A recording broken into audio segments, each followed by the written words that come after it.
Hello guys, this is your friend Naruto Audio Fanfics and we are back with a new fanfic. Which is what if Naruto and Tayuya were forced into an alliance marriage? Part 1. And if you enjoy this fanfic then please press the like button and subscribe to my channel for more fanfic like this. And now let's start the fanfic. She'd been sitting in this bed for an hour now. Idly, she wondered when he would come back. He just went to talk to the doctor, after all. Setting her book aside, she looked out of the window. It was getting dark outside, she felt it was time for lunch. But her musings were stopped when her sensitive ears picked up the coming storm that brewed, or better yet, marched through the hallways. Oh no. Sighing, she braced herself for what could only be the longest evening in her life. Damn being bedridden. The door burst open with a loud bang, startling a man in a white coat that she could see outside. He glared at the offenders who were all too happy with completely ignoring him and rushing into the room. Auntie. The chorus of voices assaulted her ears. Four little shits, as she dearly called them, stood at attention around her bed. They were rapid-firing questions at her, none of which she even tried to understand. Quiet you brats, she shouted. It had the desired effect. For 7 seconds. How long will you be in here, auntie? Is it time already? Does it hurt? Where is? I said quiet, she hollered, so loud that the two girls jumped in fright. I swear your parents suck at bringing up children. She shook her head. What the hell are all of you doing here? The blonde girl spoke up, hopping up and down excitedly. Mommy said we should keep you company until, she scrunched up her face, obviously trying to remember her mother's exact wording. Then her eyes lit up and she smiled. Until that moron of a moron has gathered his dim wits about him. She smiled proudly. The pink-haired girl nodded excitedly. Yeah, so we gathered everyone and came here. I can see that, Pinky, the woman laughed. I swear you're as bad as your mother. The boy with brown hair and the facial markings spoke up. Tell us a story, he demanded. His black-haired friend nodded. Yeah, a story. The woman sighed. There was no way to sway these little brats from anything if they ever set their mind upon something. Fine. What do you brats wanna hear? Oh, I know. The blonde girl exclaimed, bouncing up and down. Tell us how you met. Her face scrunched up again, pale blue eyes narrowed in thought, how you met that moron of a moron. With a snort the woman sat up a little straighter in bed. Fine. You better sit down then. It was like. How old are you again, Pinky? The girl looked deeply offended. Auntie. I'm 5. The woman waved her hand dismissively. Right. Then it was some 7 years ago. You remember I told you how I was in a coma? They all nodded. Well, it was the day I woke up that I met him. Funny thing, I was married to him before I even woke up. The message came, with an Anbu Naruto didn't recognize, early in the morning hours just as he had finished his run. As soon as he had closed the door behind him, the Anbu appeared before him, pushed the scroll into Naruto's hand. It left him dumbfounded for about a minute as he stood there with the nondescript scroll in his hand, staring at the spot the Anbu had occupied for no longer than a second. Eventually he shrugged it off and decided to clean himself up before he even looked at the scroll. Naruto wasn't sure why an Anbu would deliver messages to him in the first place. These special ninja were only ever on the move by orders of the Hokage, and why Tsunade needed to see him now was beyond him. If it was about Jiraiya's inheritance, he didn't need it. If it was about the aftermath of Pain's attack, the seal was tightened again, or that was what he told her. She hadn't spoken a word to him ever since, and she sure as hell had no real reason to do so now. Oh, he was bitter. Bitter about Nagato, about Uchiha Madara, about the loss of Jiraiya that still burned him inside. Bitter about everyone worshipping him a hero for 2 days and treating him like a time bomb on the third. He had, after all, single-handedly defeated the man who crushed most of the village with one technique. Now, or so he guessed, they feared him to do the same. It was ironic. He had longed for their recognition. Longed to be more than just the demon brat. He had that now. He now was that monster that they had defeat another monster for them. And it killed him inside that his aspirations were met with such contempt. And something became apparent to him. Something that he had mulled over for a very long time now. Naruto learned that words meant nothing despite their necessity in the world. He learned that no one gave a damn about what he said. They didn't care for his promises, his claims or his tales. They just judged him by action. Action they couldn't even grasp within their feeble minds. Whatever he said wouldn't matter. Whatever he promised wouldn't matter if they just saw him bring down a monster. Then he was a monster to them. It was easy. For them. He opened the scroll after his shower and scowled at the short message. He was to report to the Hokage. That was all. Nothing more. Then he reminded himself that words meant nothing. He would judge her by action, not word. Not even written word. Still scowling down at the floor, he got himself dressed. Black pants, black combat boots, tight long-sleeved shirt in a deep blue and a hooded jacket, just as blue as the shirt. No need to draw any more unwanted attention than he already got. Make no mistake, he still wanted to be acknowledged, but not like this. Not as a monster they throw at other monsters to keep them safe. He didn't want to be respected out of fear. He wanted respect because he was Naruto Uzumaki. But no one seemed willing to give him that. He reached the tower within minutes and entered the office by means that were taught to him by Jiraiya. Through the window. If Tsunade's scowl was any indication, she wasn't the least bit happy that he had picked up on that peculiar habit of his late teacher. "You're late," she snapped at him. Still scowling, she bid him to get the hell into the office and sit lest she'd kick him right back to his apartment. Tsunade said nothing about his change of clothing. Instead she peered into his eyes as if to discern what to do next, as if she wasn't sure how to proceed. The awkward silence stretched for about a minute before Naruto rolled his eyes. "Geez, Granny. Get this over with already." His voice wasn't as whiny as it usually was when he addressed her in impatience. He sounded genuinely annoyed. "Fine," she said carefully and opened a folder that lay in front of her. "We have a problem." Naruto said nothing, waiting for her to continue. His words wouldn't change anything about it, so he chose not to waste them. "With the village's recent destruction," she continued, "other villages have set their sights on us. Not all of them allies and some far from it. Relations with Iowa had always been brittle, to say the least. We have been severely weakened and we can't let anyone take advantage of that. Not to mention the threat of Madara." Naruto frowned. What did any of that have to do with him? We need a show of strength, of power. We need to show our allies and enemies alike that we are still strong. Tsunade sighed and stood up, turning to look outside over the still vastly ruined-in village. "And that's where you come in. Your clan, to be precise." "My clan?" Tsunade whirled around faster than any calm person should need to. The question had been too cool, too harsh for Naruto. But it was still him sitting there. But his eyes were hard, fists clenched and his face carefully and unsuccessfully kept of any anger.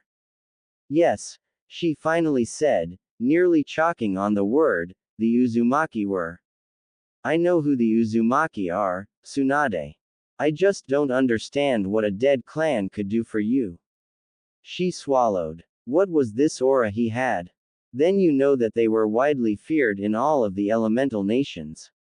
She didn't bother asking how he even knew about them. She didn't want to know. She had bigger things to worry about. "We need that image to protect Konoha."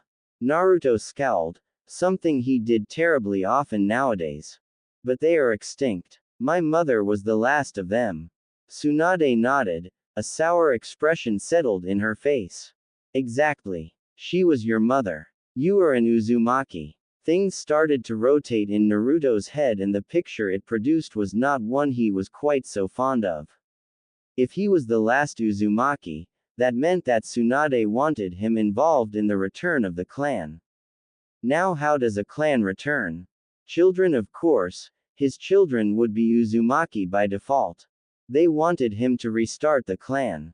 No, no, he said instantly. You won't turn me into a stud horse. I refuse. What the hell is wrong with you to even think that in the first place?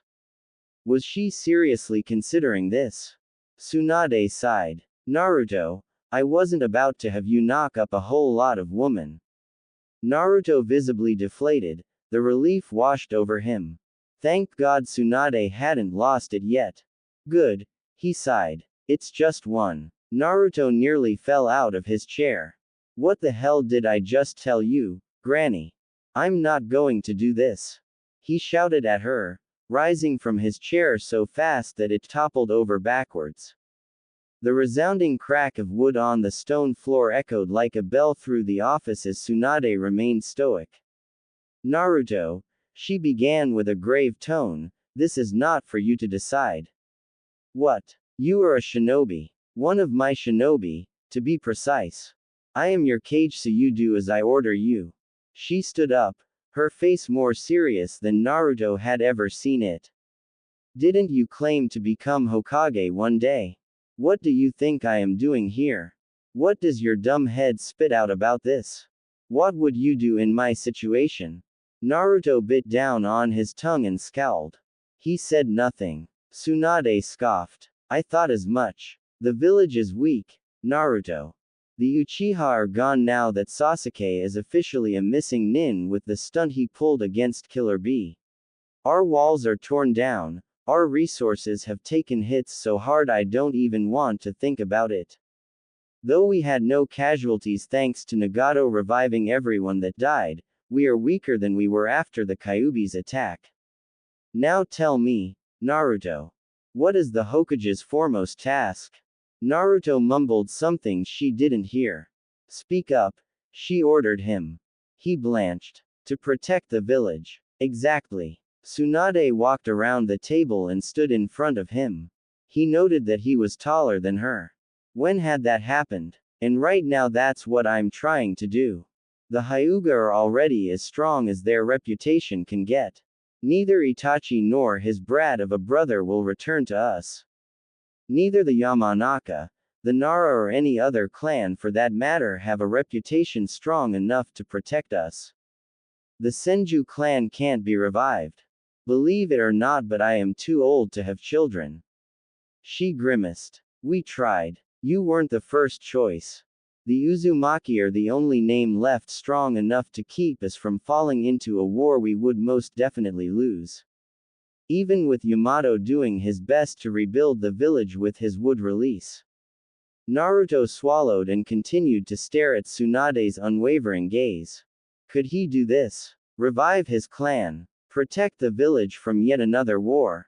Have children, let alone make children with some woman they would push onto him? But it was as Tsunade said. She was Hokage. And the Hokage has to do everything within her power to protect the village. Even if it is ordering the revival of a near-extinct clan. Even if it was him who had to do it. With a sigh he broke eye contact, reached for the toppled-over chair and sat in front of the desk again. He waited. Without a word Tsunade took her seat once more. Good. You seem to understand. I am not doing this because I think it is fun or want to have grandkids before I go down. She allowed a smile at the thought and Naruto blinked. She thought of herself as some kind of parent to him. It made him happy. The thought of a family had always made him happy. He desperately wanted one, after all, for as long as he could remember. Maybe this wasn't too bad after all. Just maybe. Now, Tsunade continued, you are right that your mother was an Uzumaki, but she wasn't the last. The blonde's eyes widened. You mean I have a family out there? A clan member, Naruto, Tsunade explained. The Uzumaki clan was vast. Blood relations in between them are as thin as it got, but that didn't make any of them any less of an Uzumaki. The girl here I am talking about isn't related to you as far as I know. In Naruto's fist impacted with her desk and she jumped a little as the hardwood splintered. You what? His voice was eerily calm. You have another Uzumaki, a member of my clan, of my family, here and you didn't tell me. His eyes had darkened considerably and his chakra stalled the air, dropping the room temperature significantly. Listen, she snapped, I am doing things for a reason, so keep yourself in check or you will just have to meet her and figure out who she is face to face with her. Naruto continued to glare but nodded. She is a prisoner of war.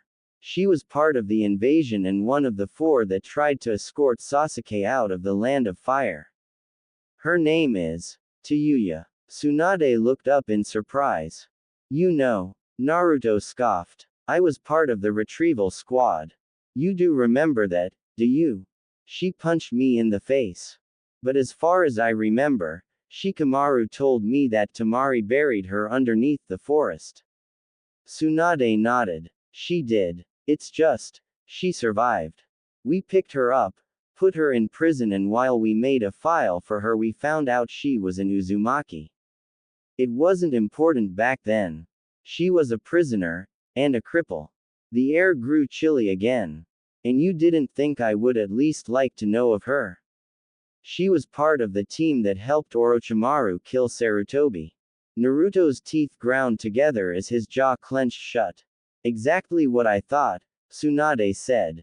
She stood once more and pulled a bottle from underneath her table, taking a generous drink from it. Now let's get this shit over with. He followed Tsunade down into a meeting room. He remembered giving a report here after the attack of pain.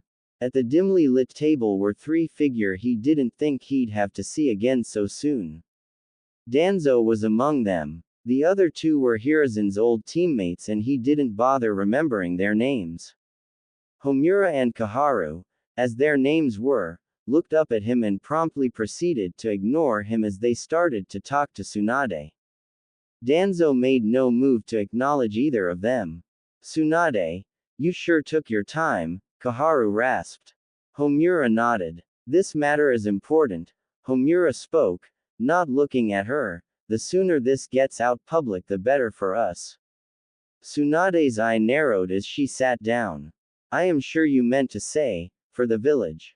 She received no answer, but she hadn't expected one anyways. Matters have been settled far enough to proceed. She motioned for an Anbu. Bring her. Not a minute later the chamber doors were thrown open and a girl in a wheelchair was shoved inside. Naruto had only just turned around to see her when he felt it. Ever since the seal was fixed, and subsequently altered, if not disposed of by his father, things were different. He could feel things. He could tell when someone was angry, or sad.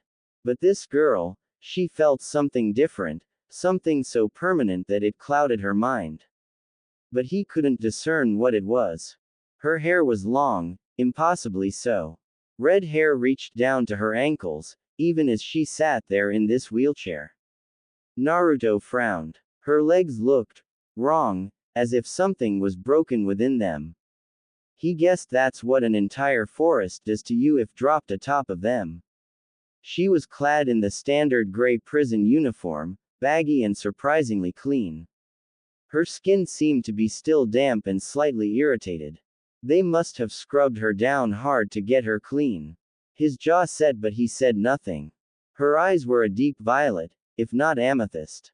A beautiful color, visible even in the dim light, but they were dull, clouded by the permanent feeling he got of her. The more she was shoved into the light, the more she saw how tired she looked. The bags under her eyes had nearly reached Gaara's level and her stature slouched harder than he had after he found out Jiraiya had died. Was this really someone responsible for the old man's death? Good, Danzo said, speaking up for the first time, we can begin. They shoved her into the space besides Naruto and he thought the urge to growl. Why was she in such a bad shape? He knew that prisoners were usually treated with a bare minimum of respect and all that, but they weren't abused.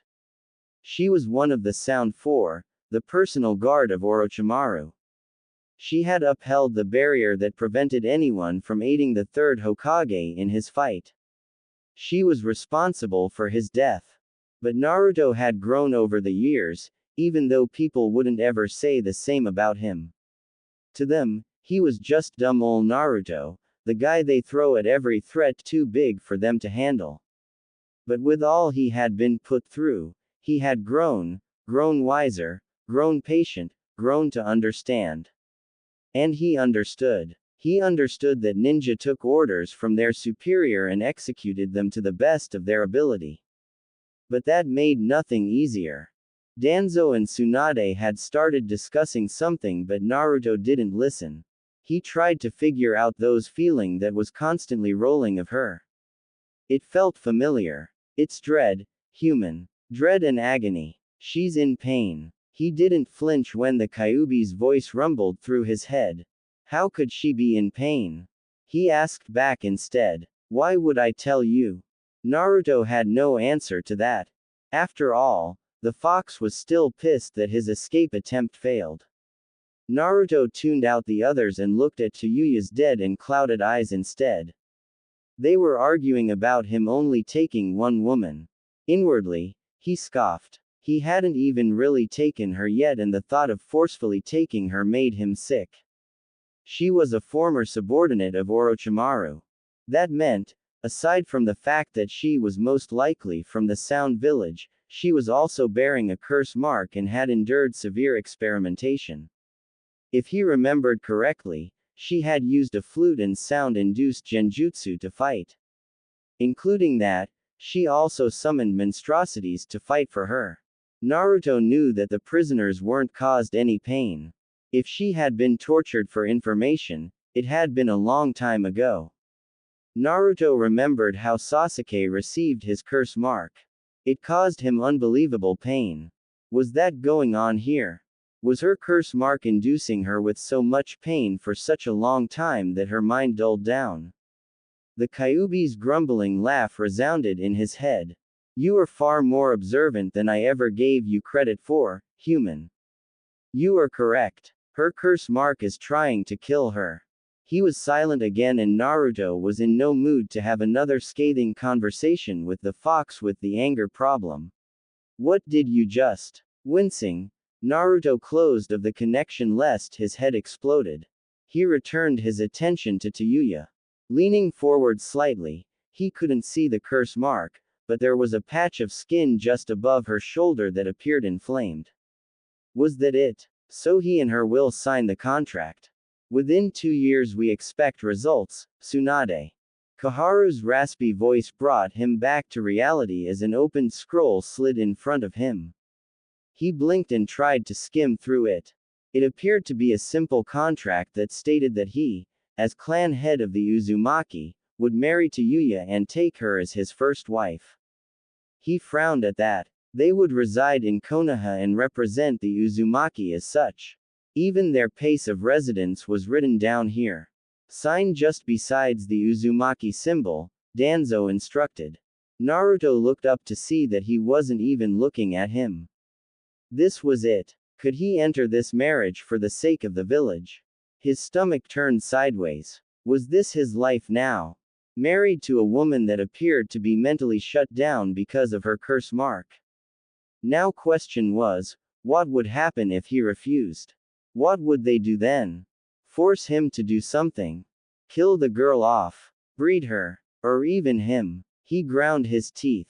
Whatever he did, marrying her was the better choice for the both of them.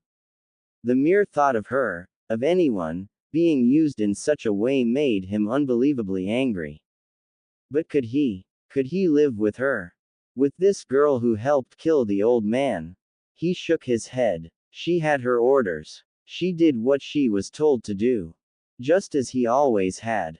But, with gritted teeth he signed with a flourish. The Anbu that had led Tayuya into the room slid the scroll over to the girl. As Naruto expected, she didn't respond. Sign it, girl, Danzo snapped, but she didn't even blink. Obviously annoyed, he motioned for the Anbu to do something. The guard stepped forward and pressed the pen into her hand, but she didn't respond and the writing tool dropped from her fingers. Again the Anbu grabbed her hand and moved it. Then Naruto heard her whimper and the feeling she radiated doubled.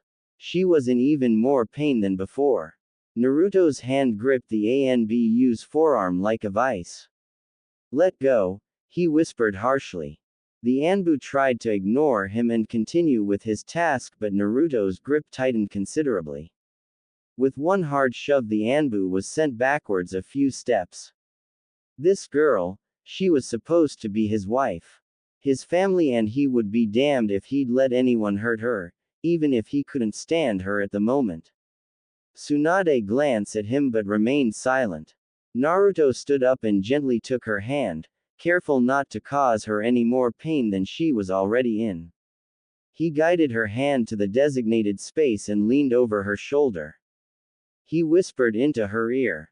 I don't know if you can hear me, but if you want to get out of here, I need you to sign your name here. Her hand twitched and the pen jerked over the paper.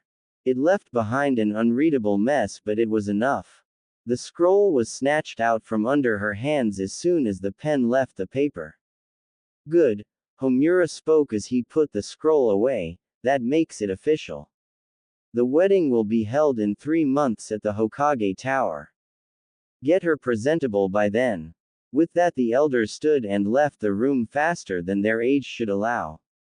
Tsunade sighed and rubbed her temples. She looked at Naruto, who stared at Tayuya with a calculating look in his eyes. She's in pain, he said, has been for a long time. The curse mark is trying to drive her insane, to kill her, but her mind shut down a long time ago. Tsunade nodded. I know, but I can't do anything about it. This seal is beyond me, keeping us from healing her correctly. Naruto frowned. You knew she was in constant agony and basically psychologically out cold and still let them force her into this. She can't even speak. That did not matter to them, Tsunade said sadly. As long as she can have children, she might as well be in a coma. How did you even let it come to this? Don't answer. I know that it is necessary, somehow. That doesn't mean I like it though.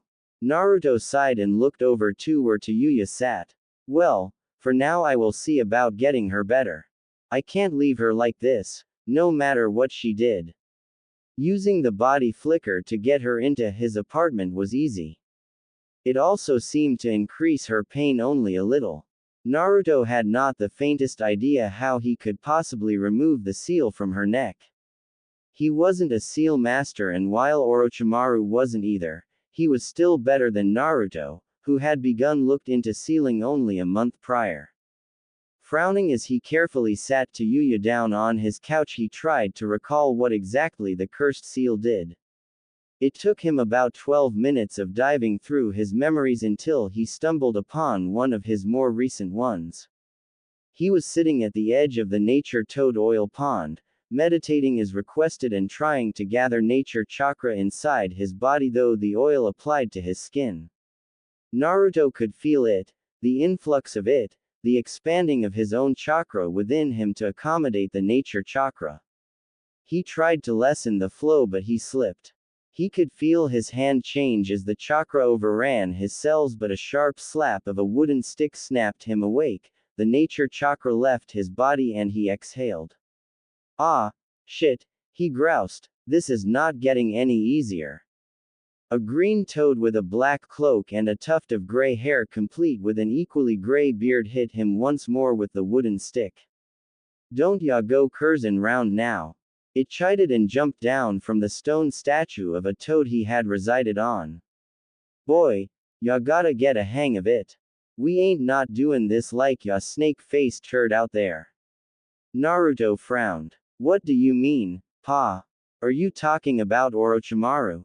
The elder toad nodded. Sure boy. The old snake uses da Mean thing of a seal to infuse his pawns with good ol' nature chakra. 'Cause their body ain't trained to handle that, the brats transform, but in a contained way.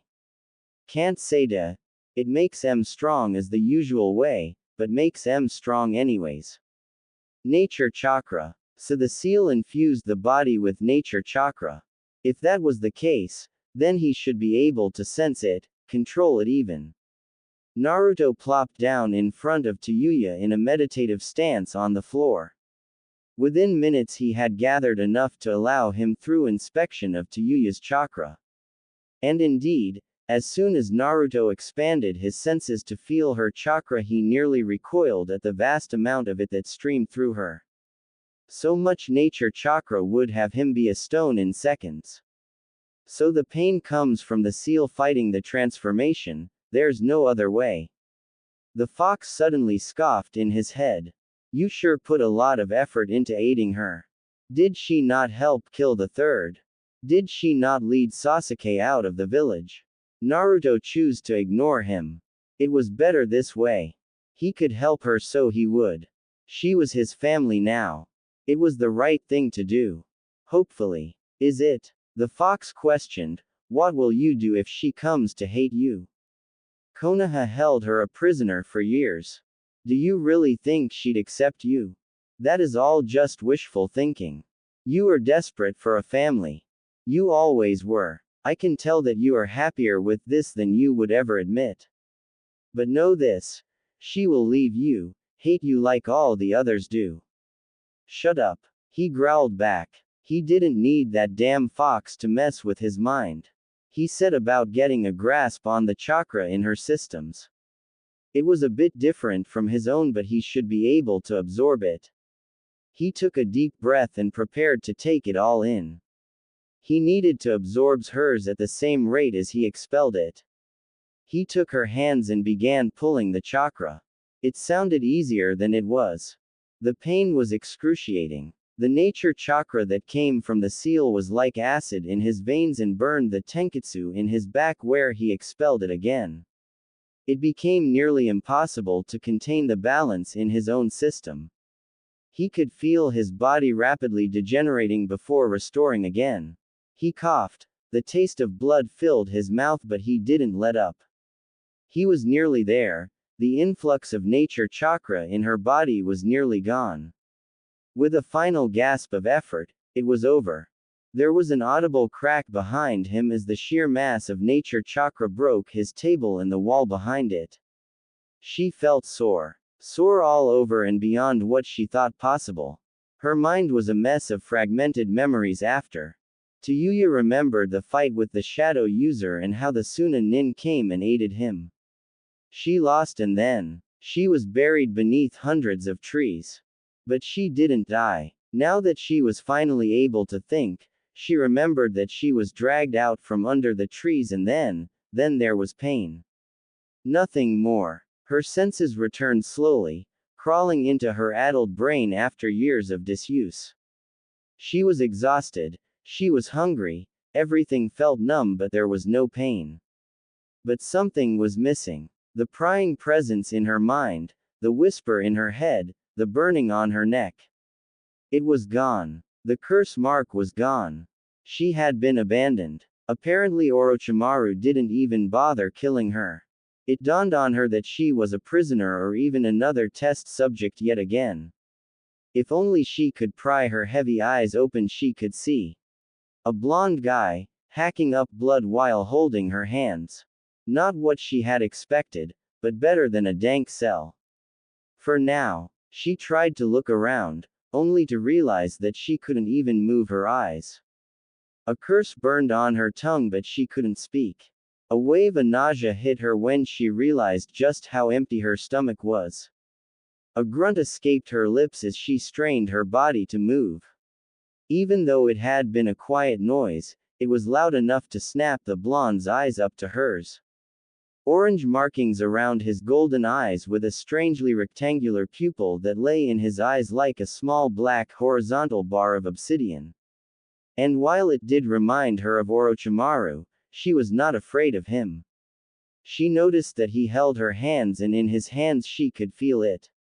The chakra of her curse mark. It was in him, he had leached it out of her somehow. That was strange. She had no love for Orochimaru. In fact, she hated the bastard as much as one could. He had experimented on her after kidnapping her from a little village in Iowa. All because she was an Uzumaki. She didn't even remember her mother's face anymore. But she remembered that she would always play on the flute for her before she went to sleep. It had been such a haunting melody, so soft and slow, she hummed it to herself in her cell every night. When she displayed an aptitude for genjutsu, she had focused on sound-based genjutsu and managed to get a flute to use them. She loved to play, it reminded her of her mother. However, even if she hated Orochimaru, being abandoned like that, it still hurt. She was alone again. Well, safe for that blonde guy there who was still bleeding from his mouth. Then he stood up, hands still on hers, and the gold faded from his eyes, being replaced by crystal clear blue. She could only see it for a moment before he stood too tall for her to still see him. Are you feeling better? No. I'm sore all over, hungry as shit, and I can't even move. But of course her mouth did not work on her. Instead she managed to groan incoherently. He crouched down in front of her and frowned. He placed a hand on her forehead. She tried to move away, but her stiff body failed her completely. You're not running a fever, he mumbled. Good, then let's get you something to eat. Ah, how can I? As if in response, her stomach growled loudly. Her body wasn't even able to produce a blush anymore. There was a puff of smoke somewhere to her left, and out of the corner of her eye she saw a second person stand there. A clone, probably. It left immediately. Suddenly, she was picked up, and the feeling of his arms around her had her mind recoil in disgust and anger, but her body didn't follow through. She was helpless. Fear gripped her heart. What was he going to with her? They were walking, but she could only see him and a part of the ceiling as he cradled her against his chest. Then he laid her down, and she realized that it must be a bed. Her fear tripled, her body went cold as he stood over her. No, no, no, no, no. Don't touch me, she snarled in her mind, doing her damnedest to move, to protect herself. Get thee away from me. But he already leaned over, his hands reaching over her body, and she managed to clamp her eyes shut. And then something was placed atop of her.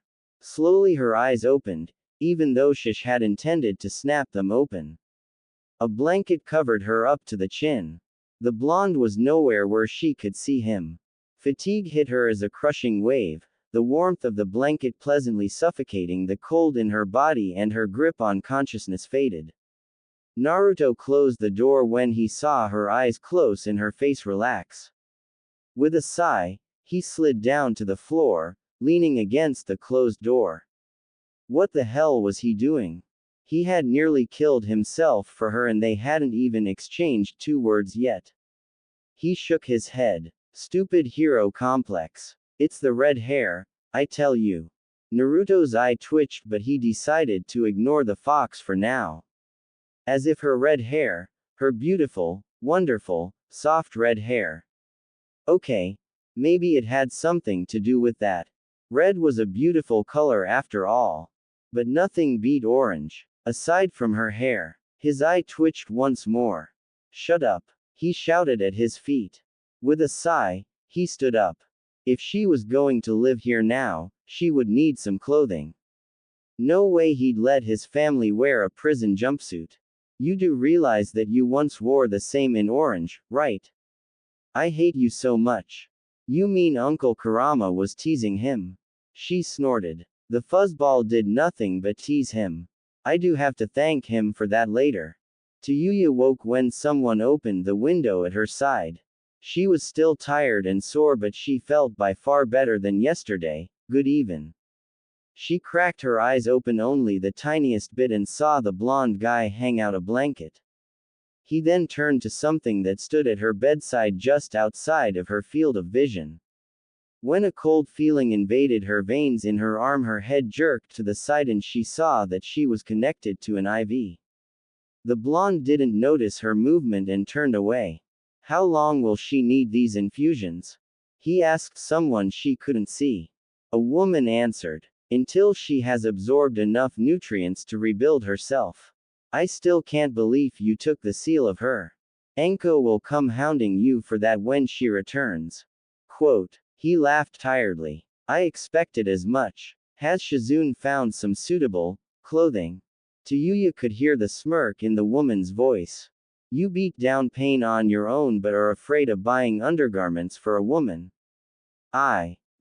Shut up, Granny. The woman laughed. Anyways, with the cursed seal gone, she'll recover quickly, her legs are as good as new as well. Her throat should be fine by tomorrow, maybe even tonight already. She is an Uzumaki after all. Thank you, Granny. Naruto, I swear if you don't stop calling me that I'll use my position as Hokage to put you on D ranks for the rest of your life. Maybe even worse. There was no laugh in the blonde's voice when he responded. Worse than this. You had me marry a stranger for the sake of the village.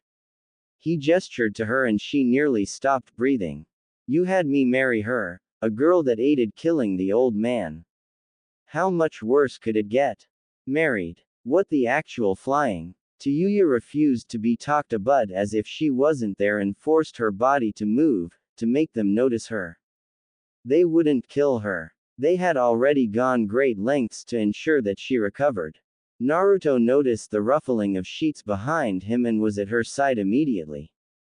The woman walked into her field of vision and she stared. Was that Tsunade? You can't speak, I suppose? The blonde asked. Tayuya growled in annoyance. Figured as much. Then let me explain what happened. Or better yet, he turned to Tsunade. I let her explain, because we are in this mess because of her anyways. Tsunade grumbled something under her breath but came and took Naruto's place at her side. So, how am I going to explain this? Okay. You are aware that you were taken into custody, yes? Just blink twice for yes and once for no. Tayuya rolled her eyes but blinked twice.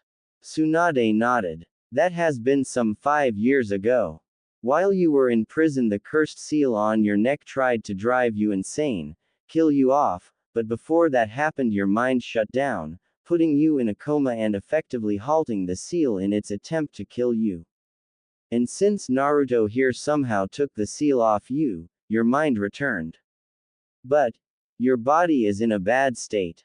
Tayuya rolled her eyes. You don't say, bitch. You don't say. Because you barely moved. Your muscles atrophied severely, your vocal cords are brittle from disuse and you are malnourished all over because they couldn't get you to eat, Tsunade continued. She sighed and glanced at Naruto, who was currently outside of Tayuya's field of vision. While you were incarcerated, our village was attacked and nearly destroyed entirely. In the wake of our weakness, we are faced with the threat of war. To stop that from happening, we needed to show power. That power being, the Uzumaki. I don't like where this is going. Did they say I'm married? Oh. Tayuya's mind was reeling. Did they plan on breeding her? Shit. She couldn't even bite her own tongue. Had they already impregnated her? These bastards. Tsunade knew not of Tayuya's inner panic attack so continued to speak. You have been released from your incarceration yesterday and were formally married to the last male Uzumaki. In an official ceremony a few months from now you will be required to display the return of the Uzumaki clan to Konoha. Tsunade sighed and stepped back. She glared at Naruto. Happy. The blonde scoffed. Happy. Far from it. And neither is she. Can't you see it in her eyes? She must think you already had her raped or something. For which I will murder you if that is true, by the way. Choice or not, she is an Uzumaki, a part of my family. And even if she is my wife only on paper, I will do whatever it takes to keep my family safe. He glanced at Tayuya, who was looking intensely at him. He met her gaze evenly, not looking away.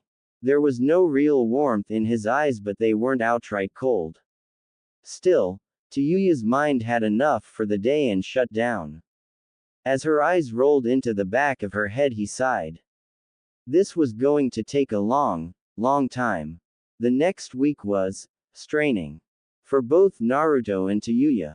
Tayuya struggled to regain her body's functionality. It was by far harder than she had even imagined it, even if it went even faster than Tsunade had predicted. Naruto, on the other hand, was struggling with himself. He didn't know if he should kill her or try his best to help her. Her regained ability to talk, read, curse, made it even harder. She refused his help with every breath she took.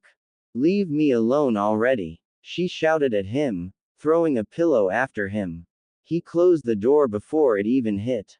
That was the sum of how it went for 4 days now. As soon as she could open her mouth again, she cursed him, the village, and every other human being that had her brought in this situation. On the last part, Naruto felt like agreeing. Family, huh? He mumbled to himself and went out to work, get some missions done. To support both of them, he needed more money, and curiously enough, his mother's savings were nowhere to be found. The elders were going to pay, Naruto decided, one way or another. He decided to stay out of her sight then, help her recover first and everything else later. Hopefully before the ceremony. Her breakfast was in her room when she woke up, her clothes laid out for her, and nowhere was a sign of Naruto. Tayuya eyed the cup of instant ramen warily and with much distaste, but she ate it anyways. She was surprised to see her clothes laid out for her and one of his hoodies. A deep blue one. Shrugging, she only put on the hoodie, it was far too big anyways, and tried to stand up. Of course, she failed. Her legs were too damn weak. And so were her arms, too weak to hold her on the handlebar. She couldn't even do physical therapy. Her life was a goddamn mess, a considerably less painful mess than before, but not better to her in the slightest. She was trapped with this blonde bastard in a village that held her captive for 4 damn years, none of which she could even remember. Tayuya snarled as she pushed herself forcefully onto her feet. They gave in an instant. She crumpled onto the floor in a heap and made no move to get up. She just lay there, and cried. It was one of the hardest things I ever did, learning to walk again. The black-haired boy nodded. Dad said that there is barely anything more taxing. Not even losing his arm was as hard on him. The woman nodded. Yeah, I remember that, but I will come to that later anyways. Besides, your father does know that we can regrow his damn arm, right? What? She ignored the chorus and continued her story. Anyways, it wasn't getting easier. It seemed to her that the blonde one had just abandoned her as well. She hadn't even seen him the past week. All she did was trying desperately to walk, eat, and then fall asleep, either on the bed or on the floor. Crying and cursing in both cases. Quote exclamation mark quote. She screamed at the top of her lungs as her legs gave away once more and she fell. Why? She screamed at the carpet. Why is this happening to me? Tears streamed down her cheeks as she tried to crawl back to the bed, but she wasn't strong enough. Her body failed her and she cried quietly there on the floor. But then, the door opened. Tayuya didn't move, pretending to be passed out. She was lifted from the hard ground far more gently than she had expected and placed in the bed again. The blankets were pulled over her and the steps began to retreat again. Before the door shut, however, she heard a quiet, "I'm sorry." The day after, it was Naruto who woke her. He told her that he would need to leave the village for a day or two for a mission. She steadfastly ignored him, even as he placed the meal in front of her. She was surprised to see that it wasn't instant ramen. Tayuya looked up to him and saw that his eyes were bloodshot. He looked paler than she remembered and he had dark rings under his eyes. She fought down a biting remark and said nothing. He left without a word. Tayuya was surprised when not Naruto, but some brown-haired girl opened her room's door the next morning. "What happened to Shithead?" she asked, ignoring the woman's introduction and greeting. She scowled. "He left for a mission yesterday evening." Tayuya dimly remembered him saying something like that. The redhead snorted. "The bastard goes ahead and marries me and then has the gall to just up and leave me here." It was sarcasm to some degree, but Shizune, as the woman introduced herself, did not seem to think it funny. Her scowl deepened. "It's not like he has a choice. Your treatment is expensive and since they forced the clan onto him he has to fund everything himself." The smirk slipped from Tayuya's face. "He takes 12 missions a day. 12. And all the money goes into your medication. I doubt he even eats anymore." Tayuya snarled at the woman. "I didn't ask for this." She shouted at the woman. "I didn't ask him to do this. I didn't ask any of you to heal me." "Oh, we wouldn't. We wouldn't give a damn. As it is, the elders don't need you fully functioning. The fact that you can bear children is all that counts, but Naruto insists upon the fact that you are his family while you damn well don't act like it." With an annoyed shout, the woman slammed the tablet down on the small desk besides the bed and stormed out of the room. Tayuya didn't eat that day. She just remained in bed and stared out of the window. Naruto returned 2 days later. He was tired, beaten up but successful. Stupid A-rank missions. Why did these always turn S-rank on him? When he pushed into his apartment he was prepared to simply fall onto the couch and sleep. Only that it was occupied. Tayuya was asleep on the couch. On the table in front of it were 2 meals. Honestly, they didn't appear edible. He wondered how she made it into the kitchen anyways. He knew her legs didn't work, so she probably crawled around all day, if the front of her white shirt was any indication. Why didn't she use the wheelchair?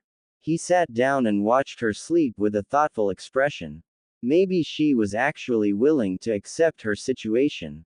After all, she had apparently made food for him. And that warmed his heart far more than it should have. With a short sigh he downed the contents of the plate farthest away from her sleeping form, guessing it was intended for him. He smiled, despite the fact that it tasted terrible.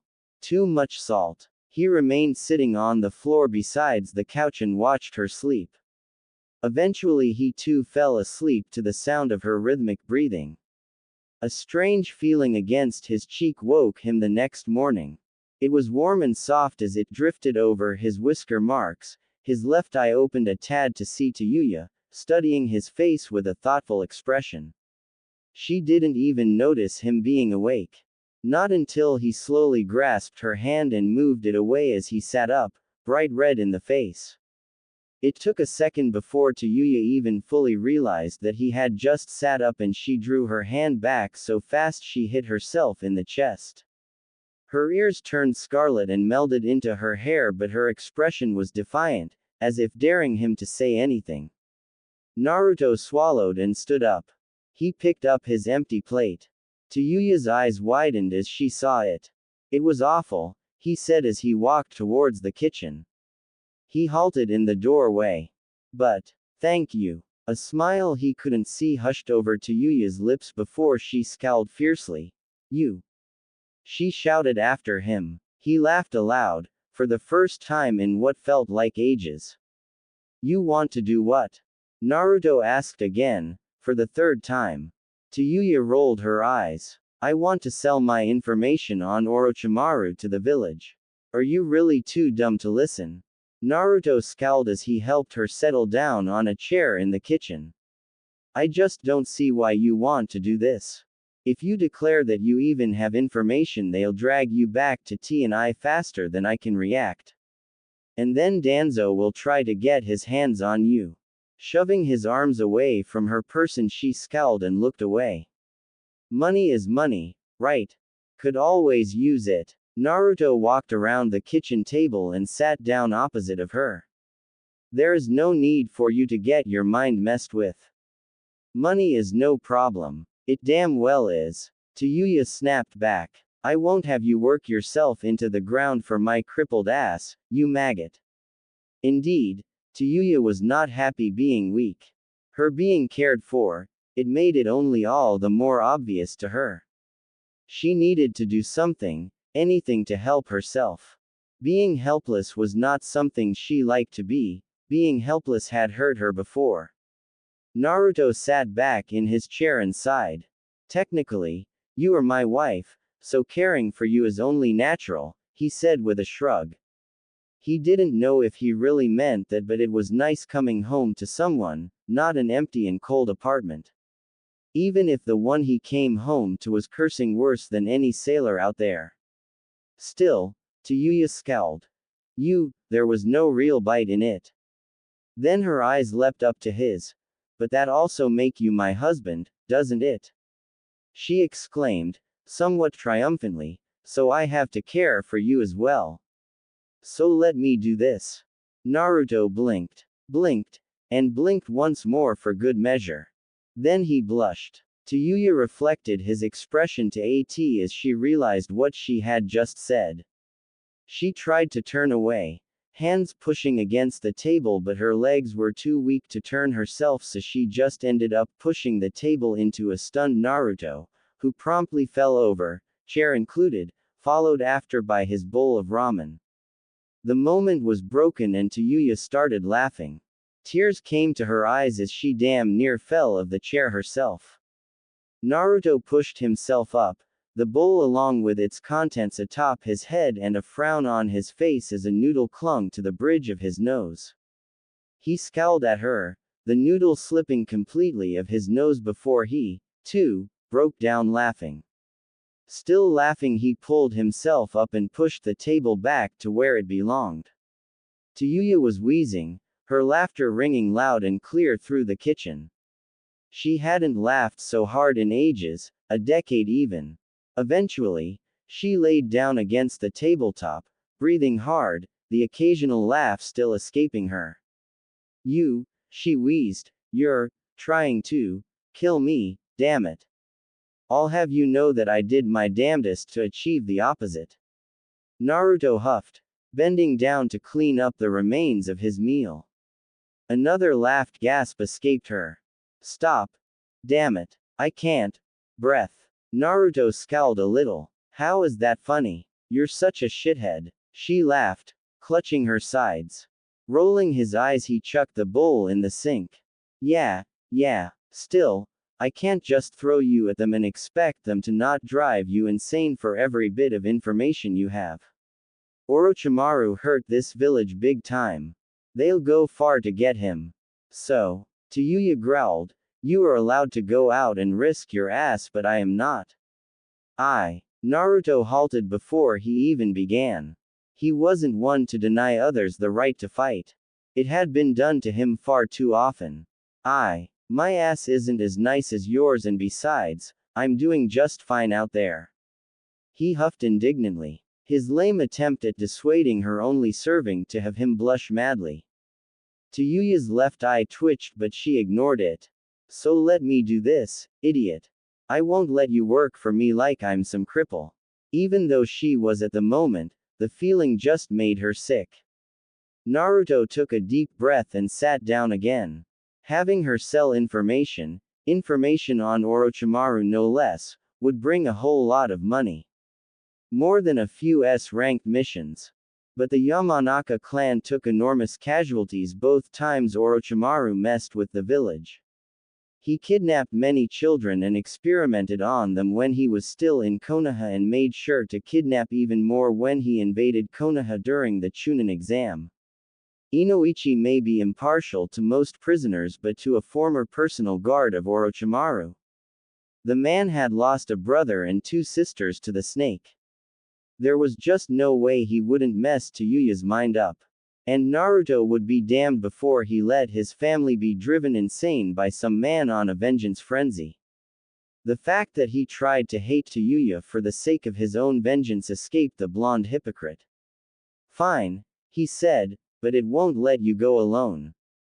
The Yamanaka have one of the worst grudges against Orochimaru, and I won't have him tear your mind apart. Tayuya snorted in distaste. She didn't need a bloody bodyguard. As if anyone could tear her mind further apart than it already was. But she nodded slowly. She had been quite wrong. And for the first time since she woke up, she was truly glad that Naruto had been there. When she was wheeled into the T&I building, the first thing that happened was the Anbu that informed Naruto of a meeting he had to attend. Before Tayuya could even panic about being left alone here, Naruto shot him down.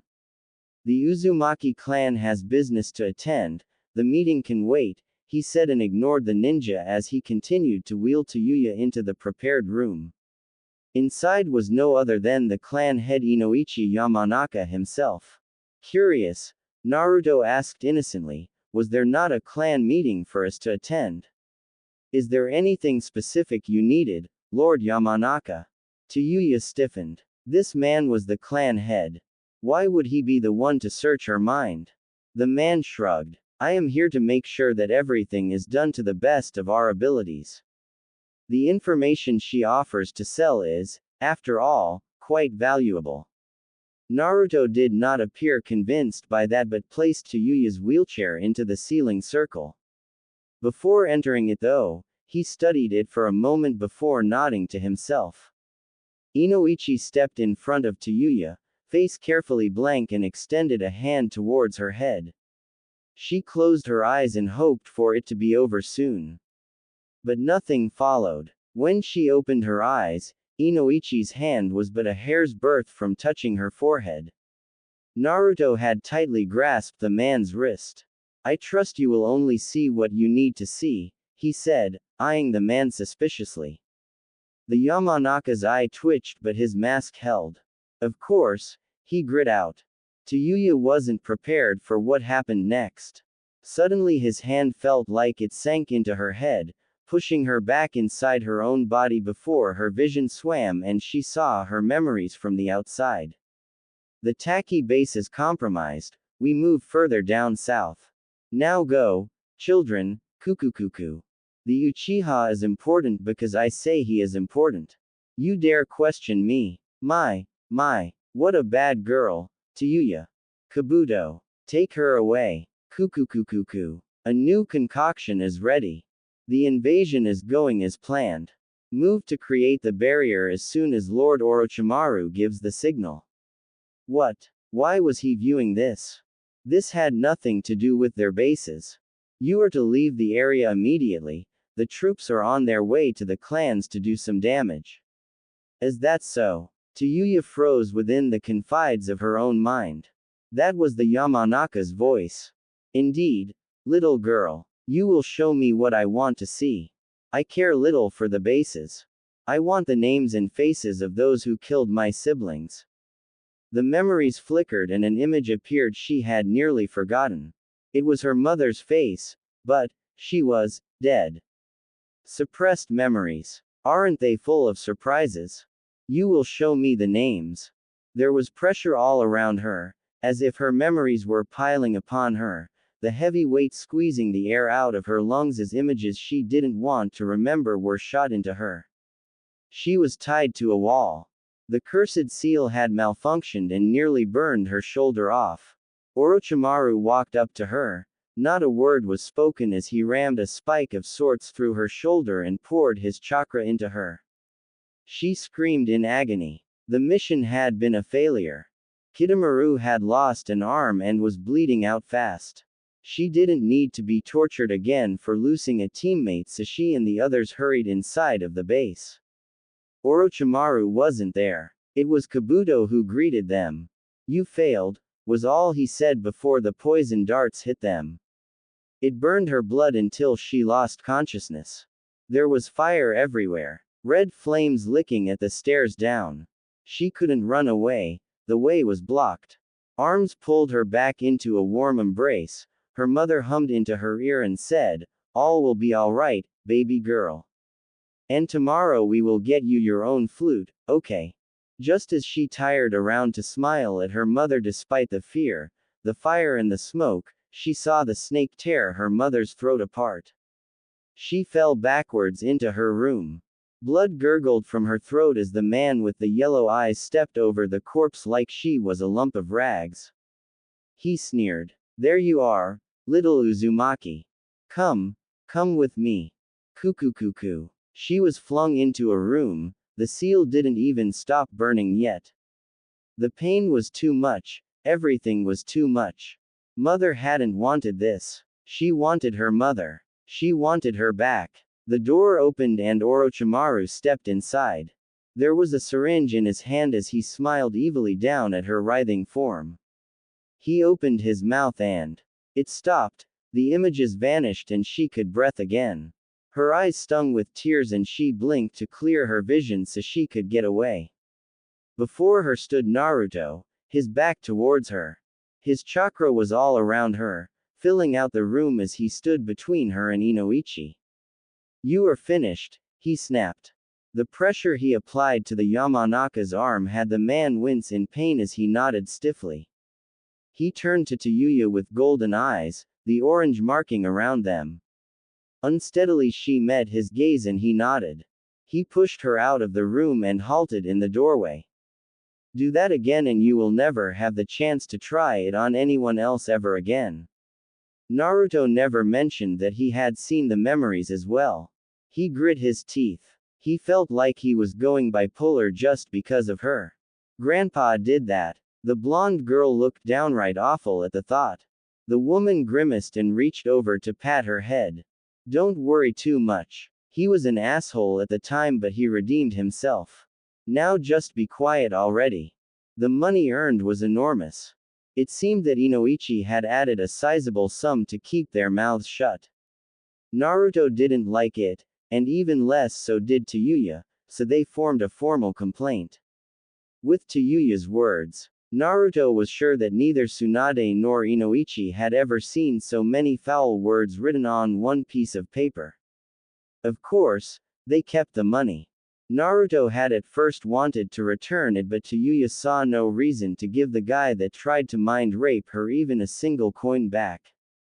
After that fiasco, Tayuya seemed to forego her outright hate for Naruto. She didn't really trust him, but things got better. Naruto on the other hand, he wasn't sure if he could keep disliking her. The past was in the past, and even though he tried blaming her for his misery, it didn't work in the slightest. It was 3 days after the interrogation when Tayuya woke up from another nightmare. They frequented her, haunted her every night. She cursed that Yamanaka for pulling these memories up from the depths she had banished them to. She rubbed her bloodshot eyes and prepared herself to once again battle the threshold of the door of her room with her wheelchair. But it never happened. When she pushed herself as hard as possible through the door, she didn't meet any resistance of the protruding wooden threshold, instead she slid right over a flat surface and into the couch. With a soft umph, she flopped over the armrest. God damn it, she sighed. Lifting her head she found her face in Naruto's lap. The blonde's eyes were wide open, mouth hanging and moving in silent curses as his hands cupped his family jewels. Realizing that her forehead must have smashed his bits to bits, she snorted a laugh and pushed herself back of the couch into the wheelchair. With a groan Naruto rolled off the couch and hit the carpet. He rolled onto his back and glared mildly at Tayuya. This, he groaned, this is not how I imagined being woken by my wife for the first time. Tayuya wheeled herself closer to him and kicked his leg. It wasn't more than a weak poke, Shish wasn't capable of more, but it was the gesture that counted. Shut up you wimp. Be glad I didn't outright castrate you. She glanced back to the door she had shot trough. The wooden threshold appeared to have been sanded down. You fixed the door. Of course, Naruto said as he pushed himself onto the couch again, sitting in an awkward position as to lessen his pain. You should at least be able to move freely here until you can walk again. Tayuya nodded. Thanks, she whispered, and, sorry. Naruto blinked in surprise. He didn't remember her thanking him ever before. Don't mention it. You are my wife after all, he added with a grin. Ha! You and your busted nuts aren't much for a husband. I'll have you know that they work perfectly fine. Tayuya faked gagging. I didn't want to know that. Danzo Shimura had been a patient man. He knew when to wait and when to act. If it was necessary for the village to prosper, Danzo would do it and nothing could ever deter him from his path. Not even the village's resident Jinchuriki. But Danzo had made a mistake. Patience may have been a virtue, but his had held long enough now. He had let Tsunade set up the revival of the Uzumaki clan. He scoffed internally at it. How could the clan be revived by just one woman? And one so foul at that? Still, she was an Uzumaki as well, it was imperial for her to carry children. And it had to happen fast. But from what his agents told him, the relationship between husband and wife was strained and would not bear children in the foreseeable future. This woman would change the Jinchuriki. That could not be allowed. Measures had to be taken. Tayuya awoke with a strangled gasp, cold sweat on every inch of her shaking body as she cursed violently. Another nightmare. The 7th in a row. Sighing, she fell back into the, by now, damp pillow. She didn't have enough strength left to be disgusted anymore. She was tired, so eternally tired, but sleep refused to come to her without those rotten nightmares. Tayuya swallowed and noticed how raw her throat felt. Cursing under her breath, she sat up. Outside the sun was already rising again. She hadn't slept a wink yet. Shaking her head, she decided that she needed something to drink for her parched throat. Still, it came as a surprise when she saw the glass of cool water rest at her bedside. Tayuya frowned. She didn't remember it being there when she went to bed yesterday. She didn't remember it being there when she woke up the last time, which was barely an hour ago. The door opening startled her. She had focused solely on the glass. Naruto walked inside, seemingly set on not acknowledging her awakened state. In his hands was a steaming kettle and a cup. He set it down on her nightstand and took the glass. Standing there at her bedside, he seemed conflicted about something, his brow knitted tightly together. Finally his eyes met hers. It's herbal tea, he said carefully, helps with the nightmares. He didn't wait for any kind of response before turning around on the spot, fully intending to leave the room as soon as possible. But his sleeve was caught and his arm jerked back. He froze in place. Tayuya's voice was hoarse, the words like nails in her throat. Why are you doing this? Naruto didn't move. He swallowed audibly and stepped back a little so her hold on his sleeve was no longer pulling him back. He opened his mouth, but no words came forth. He tried again but nothing. Shaking his head, he downed the glass of water in his hand in one go and spun around so fast that Tayuya nearly jumped in surprise. His expression was uncertain, confused. I don't know, he said weakly. I'm telling myself that I simply did as I was ordered, that I just managed to prevent you from being thrown into a breeding program. That I did what I had to. He carefully sat down on the bedside, looking out of the window. You know, I am really trying to hate you. Trying really hard. He looked at her, smiling weakly. But I can't. I try to hold you responsible for the old man's death, for Sasuke's betrayal, but I can't. You are just like me, caught up in this grand scheme of bullshit. Things that are beyond us laid our paths. Some bastards toyed with us, lied to us, and now we are here. Married for sake. Tayuya gave his arm a light push. He looked at her questioningly. Her smile was even weaker than his. You don't. She grimaced. She had never been one for many words. Shaking her head, she gazed into his eyes, something aggressive settling in. I'm not good at this. Before Naruto could tell her that it was okay, she pulled him into a bone-breaking hug. He winced, threw out confused and surprised. But he didn't move. I'm not going to say I'm sorry, she whispered, but I would understand if you'd hate me. I did a lot of shit in my life, never because I enjoyed it. I did what I had to survive. Maybe I'd not do all of that shit again, I'm not proud of it, but. She pulled back a little and looked into his tired eyes. But I'm not ashamed either. So hate me if you must, I won't fault you, shithead. His head fell forwards with a tired sigh, leaning against her forehead.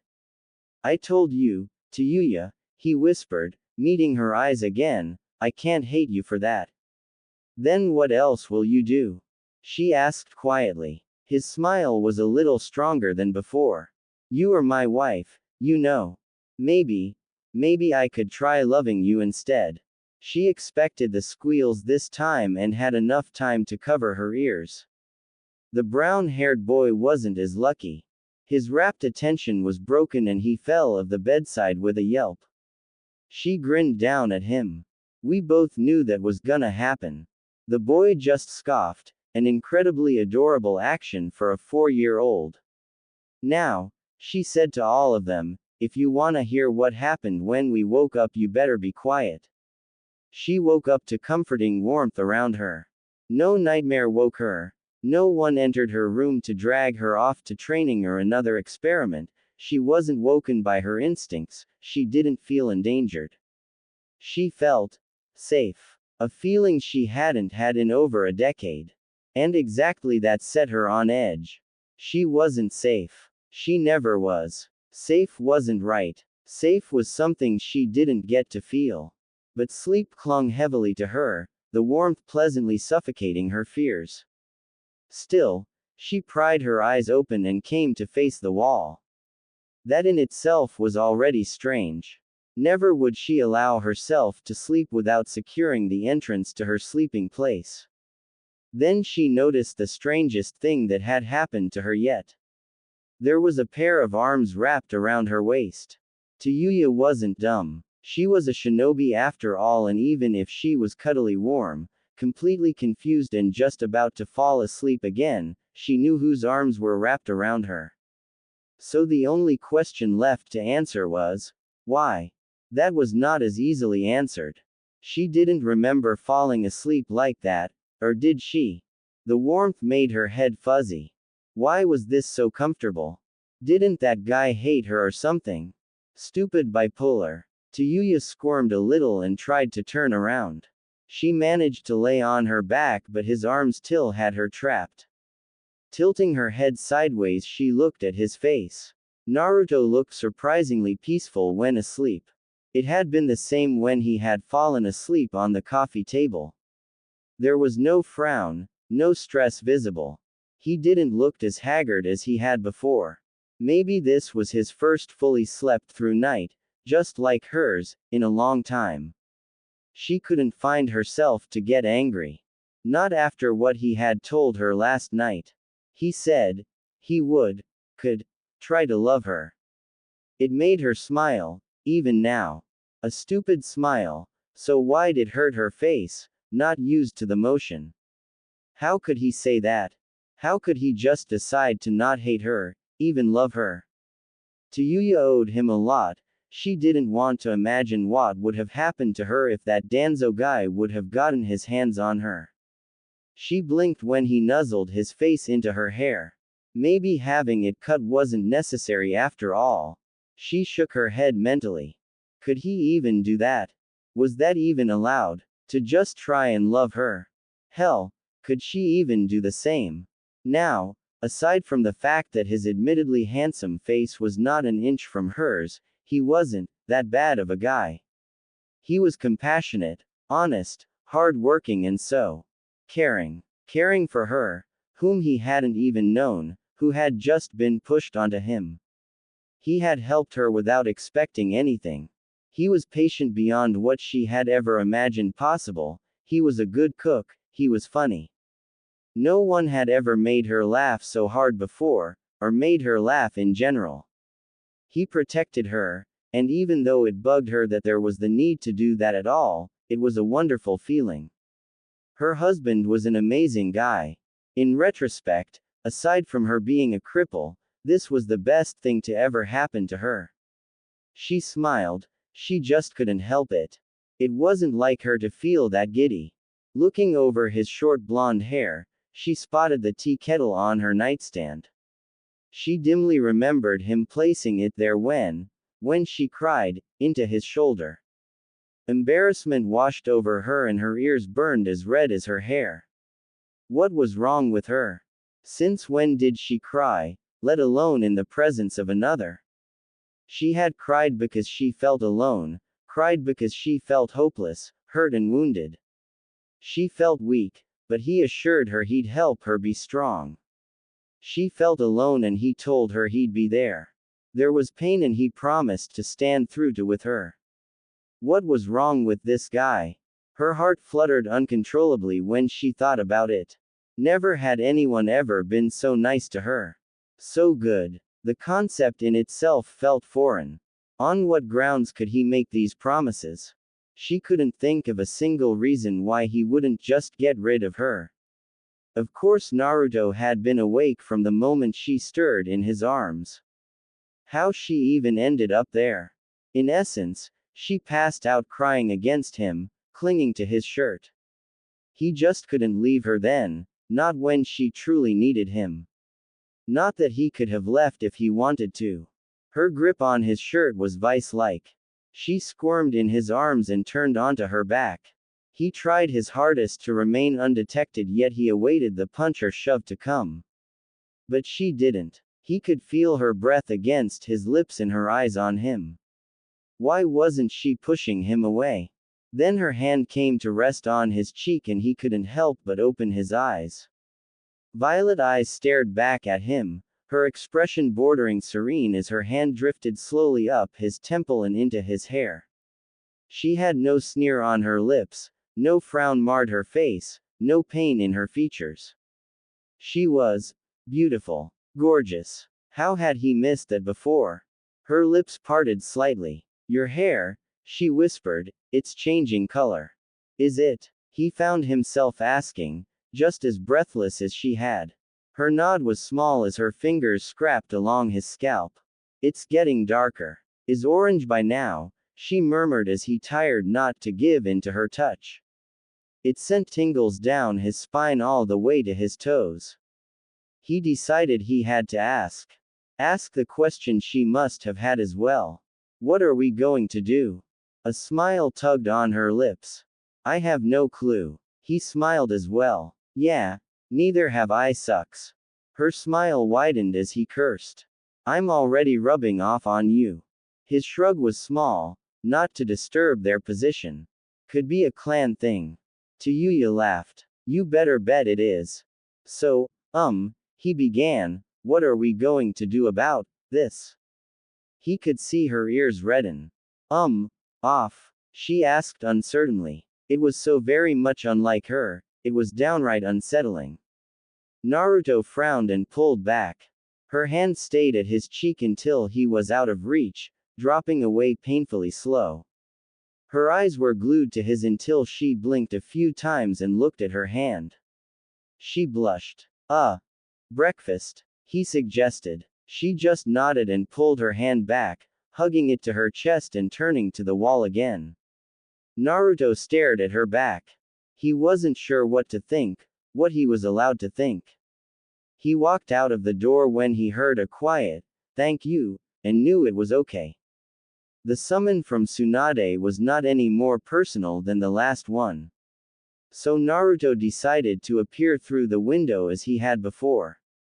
Damn it, I told you to use the damn door, Naruto. Ignoring the Hokage for the moment, Naruto strode over to the lone chair and sat down. Crossing his legs he asked, so, what is it? Tsunade was about to speak when she took in his appearance. What happened to your hair? She asked. He shrugged. Tayuya thinks it's my Uzumaki blood. Closer proximity to another Uzumaki triggers it. Or something like that. Closer proximity. Naruto shrugged again, though Tsunade could see the tips of his ears redden. Shaking her head, Tsunade motioned to the Anbu at the door. It swung open a few seconds later and a girl stepped in. Naruto didn't need an introduction to see that she was an Uzumaki. Shoulder-length red hair and violet eyes. She was a bit taller than Tayuya, an inch maybe, and by far more petite. He swallowed, his ears becoming even more red. Gods, why did he have to sleep in the same bed with her? Why was she so nice to hold? He mentally shook of these thoughts. Then he smiled. He smiled because his family had just extended even more. He stood as the girl walked closer to the Hokage, looking as nervous as they got. Karen, Tsunade said kindly, thank you for waiting. The girl bowed hastily. It was my pleasure. Tsunade smiled. Ease up, Karen. No need to be this formal. We are all family here. Though I am quite a bit farther away from you too. Karen's eyes, which Naruto noted had a slight pink tone to them, snapped up to meet his cerulean ones. The intensity of her gaze surprised him. He offered a weak hi before she launched herself at him. He was about to pry her of himself when he noticed that she was crying. He looked helplessly over at Tsunade. The woman shrugged, much to Naruto's aggravation. It wasn't cool using his attitude against him. Hey, he said eventually after some gentle petting of her head. It's all right now. He had no idea what had been wrong to begin with, but he guessed a little assurance couldn't hurt. She jumped back, obviously embarrassed. I'm sorry, she offered meekly, trying to dry her tears with her sleeves. It's just, I never thought I would meet another Uzumaki again. He smiled. Yeah, I know what you mean. My mother told me that there were very little left, if any at all. Tsunade listened intently. How the hell could he have talked to his mother? For all intents and purposes the woman had been dead ever since Naruto had been born. She would need to inquire about that. Anyways, Tsunade said and stood up. Since Karen arrived with a lot of scrolls from the Uzumaki clan, it had been decided to finance the construction of a clan compound in the outskirts of the village. Yamato agreed to help and it should be done before the wedding. Wedding? Karen asked, turning pale. I don't want to. She looked at Naruto. Nothing against you, but I have no intentions of marrying the next best Uzumaki. He laughed. Didn't she just say she didn't imagine ever finding another Uzumaki? No need to worry. He turned to Tsunade with a slight frown. Is there? No, there isn't. Tsunade sighed and sat back down again. For now, Karen and her cousin will come to live in the same apartment complex as you, Naruto. Make sure to introduce Tayuya to them. Cousin? Naruto asked, turning to Karen. She nodded. Her name is Sari. First cousin of mine. She's also somewhat a librarian of sorts. Karen smiled sadly. She's mute. Her windpipe had been crushed by one of Orochimaru's lackeys when they came for us. Her healing ability isn't as strong, so her vocal cords never fully recovered. Naruto nodded sadly. I see. Then his smile brightened. But she is part of the family all the same. I look forward to meeting her.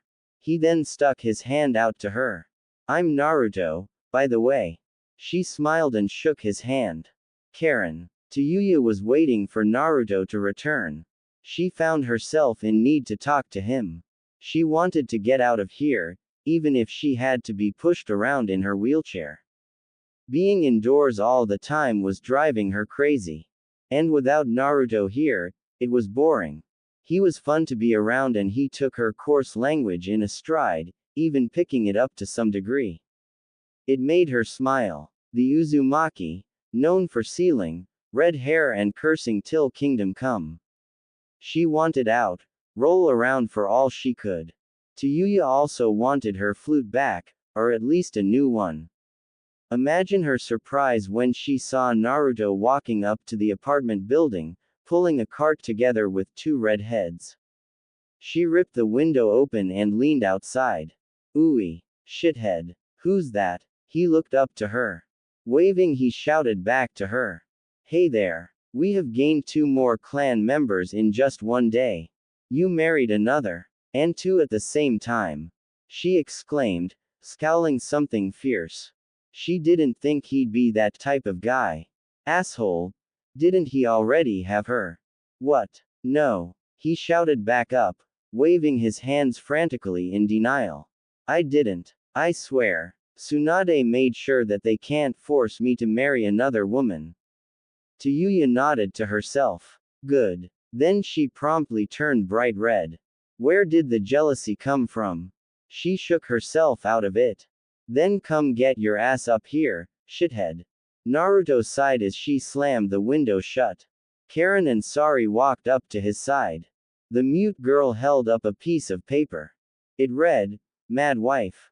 And Naruto snorted. You could say that. We were kinda forced into this, but.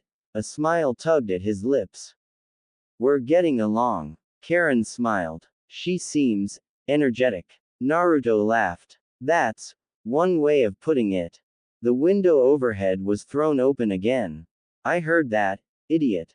Now move it. Yes, ma'am. He mock saluted and began pushing the cart again. You. Tayuya shouted back, her ears tinged red. Sari held a piece of paper out to Karen, who took it.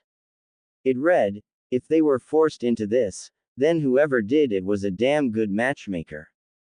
Karen smiled. So it seems, she told the girl. Sari was shorter than Karen, shorter than even Tayuya. Her red hair was short and straight. Her bangs shadowing her deep violet eyes. She wore a gray traveling tunic, just like Karen, and a red choker that hid the scars left on her throat. Sari's skin was incredibly fair, her red lips a stark contrast in her face. Karen's had a more natural color and her skin wasn't as pale. One could see that they were family. They had the same nose and the ears were distinctively similar. But Tayuya looked different, showing the wide spread of the Uzumaki clan. Where Tayuya's nose and cheekbones were distinct and sharp, Karen and Sari shared softer features and a kinder, less sharp eye form than Tayuya. Pushing the cart behind the building and parking it underneath the stars that lead up to the first floor, the 3 Uzumaki made their way to the apartment Naruto and Tayuya lived in. Karen's and Sari's was just the neighboring one. He led them inside and was nearly run over by Tayuya in her wheelchair. Took you long enough. Come on. Let's get thee out of here. She glared at Naruto who was sticking to the wall besides her on all fours, using chakra. Let's go. She grinned when she saw the other two's amused expression. I'm Tayuya, she told them. And as it stands, I'm a cripple and that idiot's wife.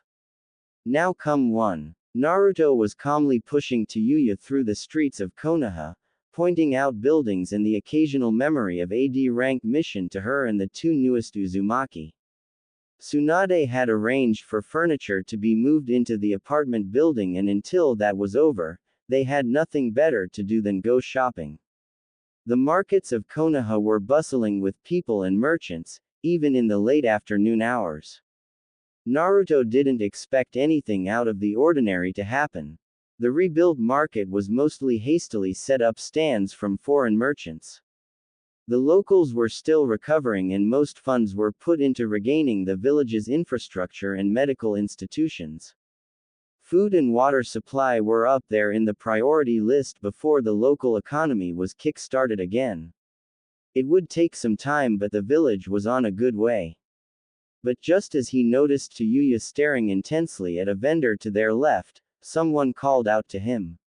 Oi, Naruto. Naruto groaned as he heard Kiba's voice. How was he going to explain these 3? Was he even allowed to tell anyone about the clan? Or that he was married? Then again, did it even matter? He sighed and turned around. Kiba, Shino and Hinata were walking towards them. He could also spot Ino and Sakura bickering about something behind Team 8. Naruto was relieved to see that Shikamaru wasn't there. He could have identified Tayuya as a former Sound ninja. Hey guys, he said with a wide smile, how's the reconstruction effort going? Kiba waved him off as his eyes drifted over his companions. Good, good, ya know, he said as his eyes zeroed in on Tayuya. But what's way more important? Who are those babes?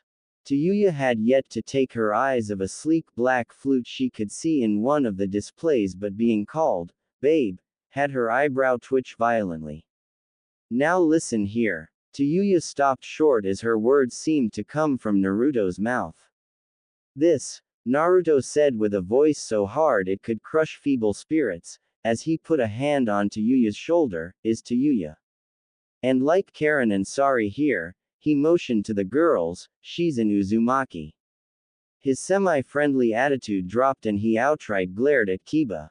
Besides, she's married. Tayuya's mouth shut with a loud clack of her teeth as her ears began to redden and she tried to sink into her chair. Why the hell would he simply proclaim that? Stupid. Sweet. Shithead. Kiba raised his hands defensively in front of him, sweating bullets as he took a step back. Whoa. Alright, backing off, dude. Ever the gossip queen, Ino appeared from behind Kiba. Uzumaki. Is she, like, your sister or something? She asked. Or all of them? They don't look like you at all.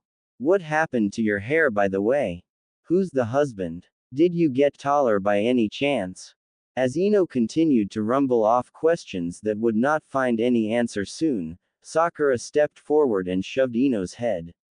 Shut it, piggy. Then she looked expectantly at Naruto. The by now deep orange-haired boy sighed. No, they aren't my sisters. They are fellow Uzumaki. From the Uzumaki clan. He tried to think of something to tell them real quick. I've known Tayuya for a while and Karen and Sari arrived today. He purposefully left out the question about the husband. Why the hell did he bring it up anyways? And yeah, I've been made clan head, since I'm the only remaining male Uzumaki. Kiba nodded along, then he suddenly grimaced. Oh shit, dude. They aren't going to pull the CRA on you, are they? Naruto quickly shook his head. No, I got out of that without them getting to breed me. They did try though. Stupid elders. Shino pushed his shades up. You have been really lucky then. Why? Because right now, Konoha can use every bit of power we can get. Tayuya's blood returned from her ears and she noticed the Hyuga girl sigh in relief. She narrowed her eyes. What did that bitch have to be relieved about? As Naruto got drawn into a conversation, Tayuya noticed that he seemed uncomfortable. Her eyes swayed from him and over his friends. She frowned. If one could call those cowering in fear, friends. Tayuya knew fear. She could see it in all of them, practically smell it in the air. She glanced around and found that everyone looked upon Naruto with awe and fear. Aside from the children, they were afraid of him. All of them. Kiba stood too far away from him, his posture too diminutive for an Inuzuka. Shino was as tense as it got, and the Hyuga girl, well, she might have been a nutcase. Sakura and Ino walked up to her, but she noticed that they placed her between them and Naruto. What the hell? Karen and Sari had taken the opportunity to do some shopping with the money they had been given. It had been their money to begin with, but they just relented everything to their clan head, namely Naruto, once they arrived. How very nice of them. So you're married. Who's the husband? Ino asked excitedly. Tayuya was at loss for words. Should she just straight up tell them it was Naruto? Would he want that? But she was saved by Sakura. Shut up, piggy, we probably don't even know him. Tayuya relaxed but found her breath hitch when Sakura asked, so how is he? Tell us about him. Ino nodded. Yes. Is he handsome? Tayuya glanced at Naruto to make sure he wasn't listening. I guess so, yes. The girls squealed. Tayuya cursed in surprise. Do you have to be so damn loud? She was ignored as the next question was fired. Is he nice? Yes. Is he strong? I suppose. And, how's he in bed? Tayuya's ears had camouflaged themselves and hid in her hair. Suspiciously enough, Naruto's also reddened considerably. Damn his enhanced hearing. What's wrong? Kiba asked him. Naruto laughed uneasily. It's a bit hot, you know. The Inuzuka shrugged. I guess. Anyways, we're headed to the Hokage, do some missions. He waved and retreated hastily. See you guys later. As his eyes lingered on Tayuya again, Naruto scowled. He shooed Ino and Sakura away from the steaming Tayuya as she cursed their entire existence under her breath and pushed her towards Karen and Sari, who were inspecting various articles of clothing from a foreign merchant. When no one was looking at him, he made a single clone that hanged immediately and sent it off. Ya found something? He heard Tayuya ask the two Uzumaki girls. As he returned his attention to them, his eyes drifted over the people around them. And for a second, he could have sworn to have met a pair of sad lavender eyes. Half an hour later he received the memories of his clone and he smirked. The smirk was wiped of his face when Tayuya jabbed him in the ribs. She glared up at him when he suddenly stopped in the middle of the street. Something up, shithead? She asked, none too little bite in her voice. He wavered her off. Nah, everything's fine. Come on, it looks like Karen found a dress for you. Tayuya looked horrified. No, you. Don't you dare just leaving me with them. No. Her screams of protest were smothered by layer upon layer of pink, fluffy dress gowns. Tayuya was out on her own for once. Naruto had been called into Tsunade's office and Karen and Sari were dead set on looking at the place their compound was to be built on. She was just glad that she hadn't been dragged along. Tayuya still held it against the two of them that they had stuffed her into a frilly purple dress complete with a bow in her hair. A bow that was still present in her hair, not that she had noticed. Naruto had wanted to say something but she threw her shoe in his face so he remained silent instead. It was amazing how fast a majority of the village had been rebuilt. Not half a year ago the village had been but a crater. Now it was a village inside a crater. Which irritated her to no end because now there was always a slant in the road that would have her roll towards the center of the village. Thankfully, Naruto's apartment was dead center of Konoha. So if she ever got lost she just would head downhill and end up in front of the building. Because the roads got steeper the further she got from the center, Tayuya stayed relatively close by as she rolled herself through the busy streets, watching the construction workers and merchants argue, hissing at children that nearly ran her over, and lastly, and most unfortunately, meeting Sakura and Ino as she passed what she assumed to be the hospital. Tayuya. The girl cringed. Sakura's voice, the pitch it carried, it just grated her ears. She spun around with a frown. What? The two of them didn't even slow down at her obvious disdain for their presence. Ino took the liberty of pushing her wheelchair and Tayuya, for the simple reason that her arms were tired, let her do it. We wondered, the girl suddenly said after some silence, what's the deal with you and Naruto? Sakura, walking ahead of turned around. Yeah, like, what's your deal? Tayuya scowled. What's it to you? Shrugging, Ino pushed her into what appeared to be a park. He seemed smitten with you. Shame you're married, huh? Tayuya snorted. No, the guy's a shithead, nothing more. They came to halt underneath a tree that had been planted there recently. That's so. Sakura wondered. I say he likes you. Well, shame. I hate him, Tayuya hissed, tough. Her ears burned red. Ouch, Ino remarked. That's harsh. Tayuya grit her teeth. Stupid bitches. If I weren't in this wheelchair, I wouldn't even be around him. Now let me go. Forcefully propelling herself forward, Tayuya rolled away from them, headed to wherever. She needed to think Think about this idiot whose name alone had her heart beat faster.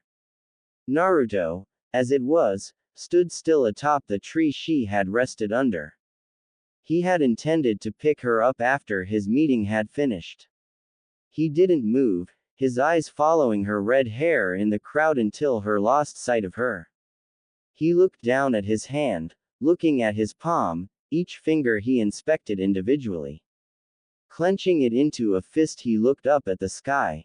If he was a means to an end to her, so be it. It seemed that his hands couldn't hold onto the things he cared about. And he hated it. He vanished without a trace, determined to forget about her hurtful words. He had ignored them all his life. So why did hers hurt so much more? Happy birthday. Tayuya just blinked up at Naruto, mouth still agape and eyes wide. What? She asked, for the third time. Naruto rolled his eyes. You heard me, happy birthday. He held the small box out for her yet again. It was warped in bright orange paper, so orange that it seemed to gleam in the morning light. But my damn birthday's in February. She finally snapped back, scowling at him.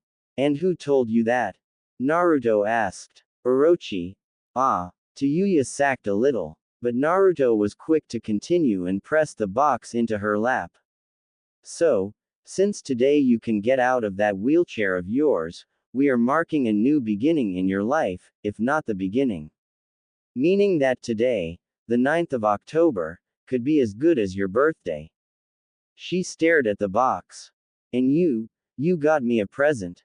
Not to mention that it was the first real present she got since the days she spent with her mother. Tayuya remembered telling Naruto that she didn't remember ever celebrating her birthday with her mother. That didn't mean they never did, just that she forgot. As far as Tayuya was aware, the 15th of February had been the day that Orochimaru had abducted her.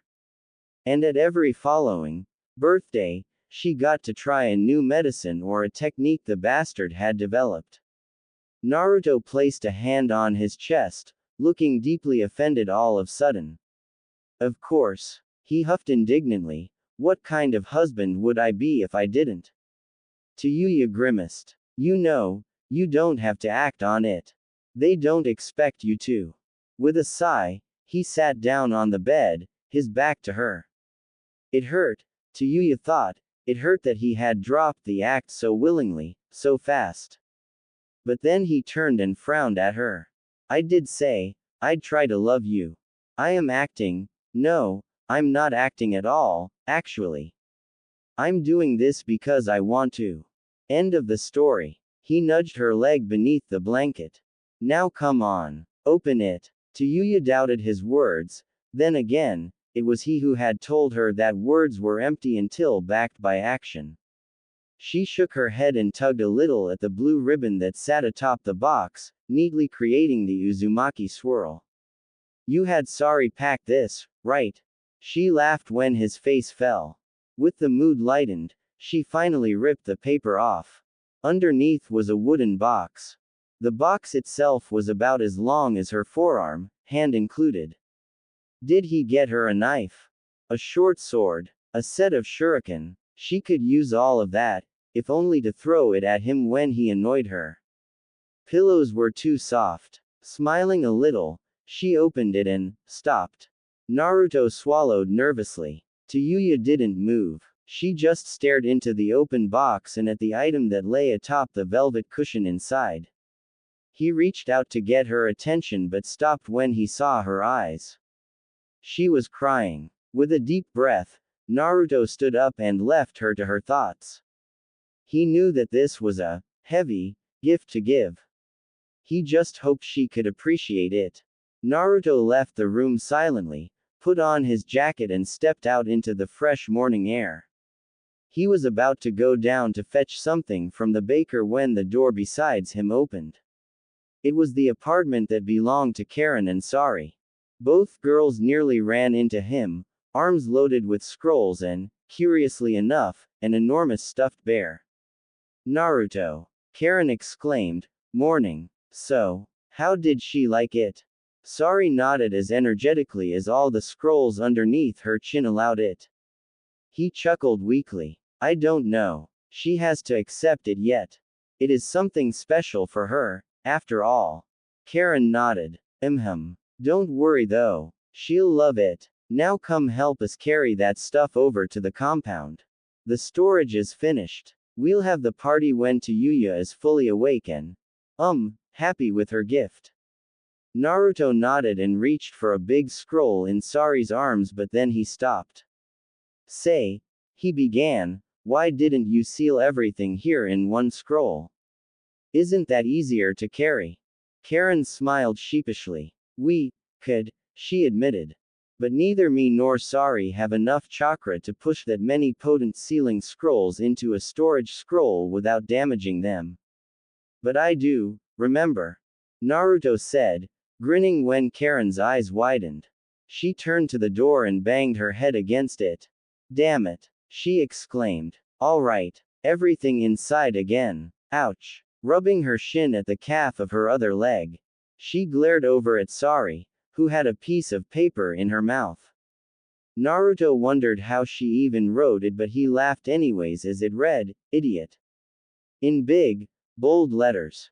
The compound was far bigger than Naruto had imagined. The walls surrounding it were made of ornate wood, no doubt created by Yamato. Inside these walls, a good dozen of workers were building the main house. It was big, far too big in Naruto's mind, and appeared to be relatively modern. They were building a real mansion here. The library was a separated building, many pillars with a spiral pattern holding up the tiled roof. Unsurprisingly, the tiles were bright red, and Naruto had no doubt about the fact that the mansion roof would also be bright red. The great wooden door was a deep blue and the Uzumaki swirl was engraved into the wood. Naruto could tell that it was actually a seal. As they approached the building, Naruto turned to Karen. Who of you engraved the seal? Karen smiled, holding the scroll in hands that they would store in the shrine-like building. Sari did. She styled it after the seal her mother taught her. She says it's the original from Uzushio. Naruto hummed as he stood in front of the seal. He inspected it for a moment before he bit his thumb, smeared a bit of blood over his palm and placed it against the seal. With a sharp twist of his wrist, the swirl rolled with the motion and unlocked the door. Karen grumbled something under her breath and Naruto looked at her questioningly. Sari tapped his shoulder and held up a note. She's salty because it took her 2 hours to figure out how to open it. Naruto laughed but quickly fell silent when Karen pouted angrily at him. The inside of the shrine was bare of everything but a stone pedestal in the middle. It was made to hold a singular scroll and stood in a cone of light that fell through the ceiling.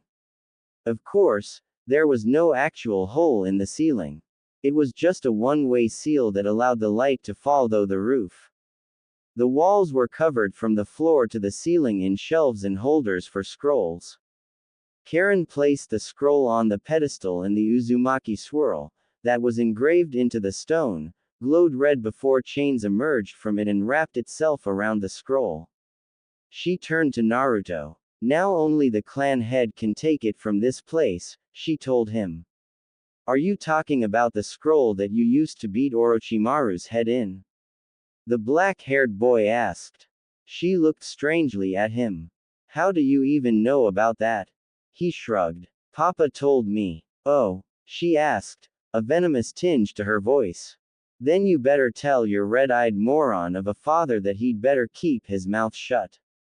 Or else I'll dig out the stories I have about him and the snake. The young Uchiha faltered. The story. She huffed. Yeah, I thought so. Naruto left it to Karen and Sari to oversee things with the workers. He had no idea how a building styled after the Uzumaki would look like, after all. The walk to his apartment was uneventful, though he did meet Ino once more. She apologized to Hai, for what her father had done, and invited him and Tayuya over for dinner.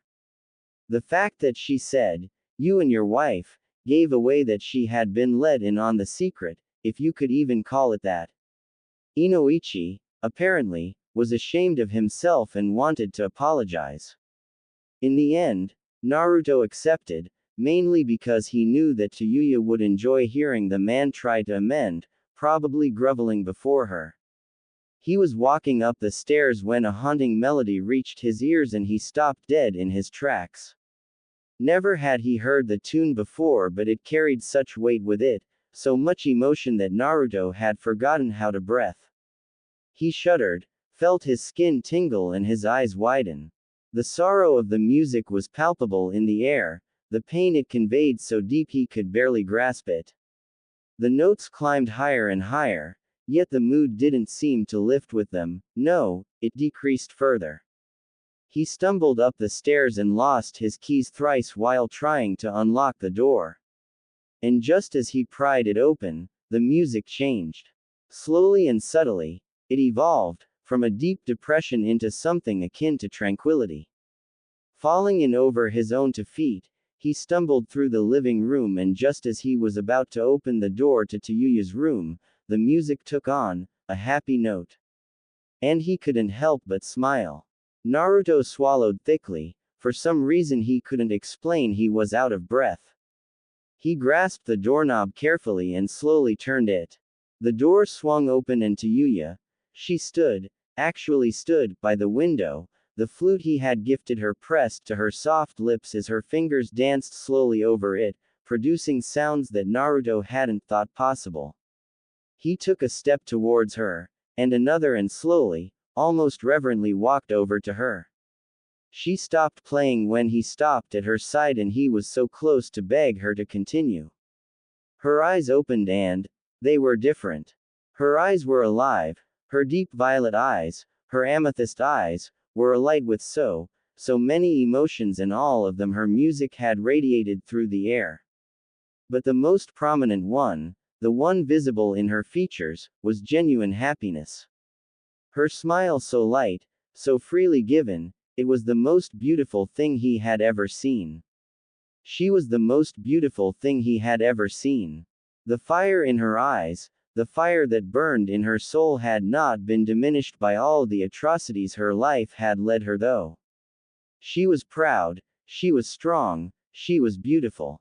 And this woman, she was his wife. His mouth was dry, as if the desert had switched place with his tongue, so when he opened his mouth to say something to her, he couldn't. Just some sort of strangled noise escaped him, and she laughed. She laughed so hard she had to steady herself against him, and it took a considerable amount of willpower to not draw her into him right then and there. "Is that all?" she rasped, still laughing loudly. "That's all you idiot can say? You can't be freaking serious." She nearly doubled over and Naruto pulled her up again. He smiled sheepishly at her, still enchanted by her sheer beauty. "You did have me speechless right there." She knocked her forehead against his chin, still laughing a little. "Shut up. My music wasn't that good."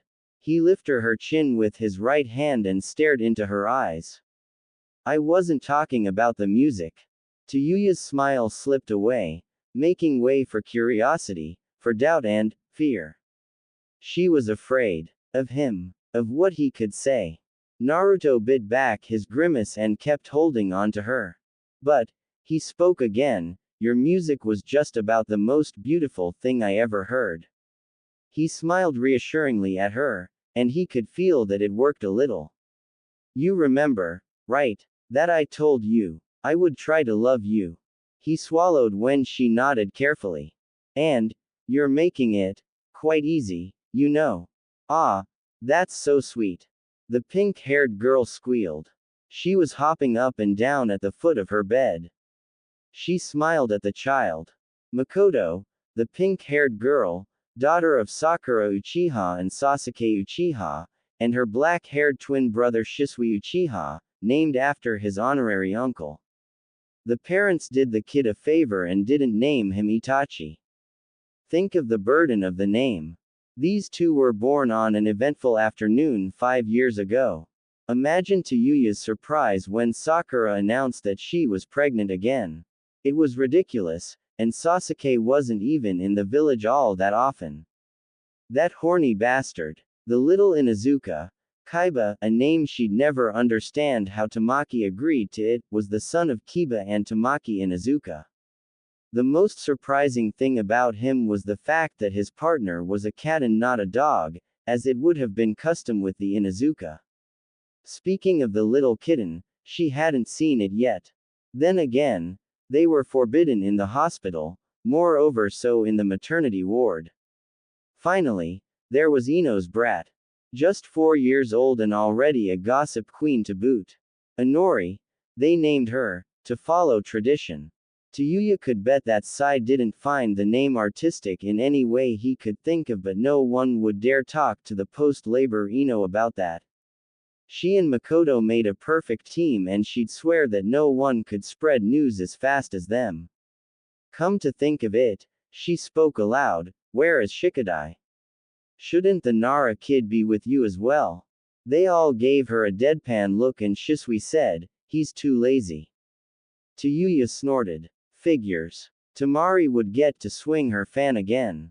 Damn lazy Nara clan. Just then, the door opened and Sakura walked inside, dressed in her medic uniform.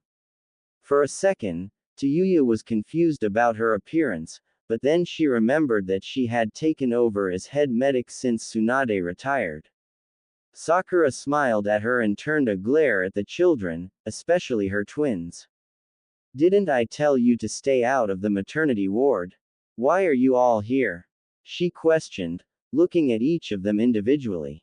Everyone turned to stare at Ino, who squeaked and fell of the bed. Sakura rounded the bed and picked her up. I'm listening, she said dangerously. Mommy told me to, and so I, Inori stuttered. Sakura sighed and let the girl drop back onto the bed. She scrambled up to Tayuya and tried to hide under her long red hair, which was laid out to her left. Hey, Tayuya snapped, don't you dare getting tangled in there. Inori. Everyone turned to the door, where one flustered Ino Yamanaka was standing, behind her the ever-angry doctor from the hallway. The guy seemed about ready to blow a gasket. The little blonde girl squeaked and tried to shuffle herself beneath Tayuya's pillow, but the Uzumaki wasn't having any of that. She grabbed the girl by her purple top and held her out for the mother to take. Now would someone take these bratty kids away? She huffed. Where is Tamaki when I need her? As Ino grabbed her daughter and berated her on annoying pregnant woman, the other two female Uzumaki stepped into the room. Karen and Sari both, as it was now Uzumaki clan custom, had hair long enough to reach their waist, though Sari's bangs still hid her eyes and Karen's were brushed to the side and held there by an orange clip. Tayuya grinned, remembering how Naruto had gifted it to her. For a week she refused to wear it, only for Sari to wear the same one a day after the wedding. Hey there sister, Karen greeted, did it start yet? Tayuya shook her head and fondly patted her sizable baby bump. Nah, little brat takes her time. Sari held up a note. So it's a girl. Of course it is. She's my little girl. Tayuya exclaimed. You better damn well believe it. Sakura was meanwhile ushering the children outside. But Makoto pouted, her charcoal eyes wide. Using all the cuteness that a 5-year-old possessed, she whined, but Auntie Tayuya wasn't finished with her story yet. Sakura looked back at her story. She shrugged back at the medic. About how I met that knucklehead and all the stuff after that. Ino perked up upon hearing that. Oh, how far did you get? The flute, Tayuya said with a faraway look in her eyes, fondly remembering the moment. My first real birthday. Though, it would have been so much better if not for that snake woman.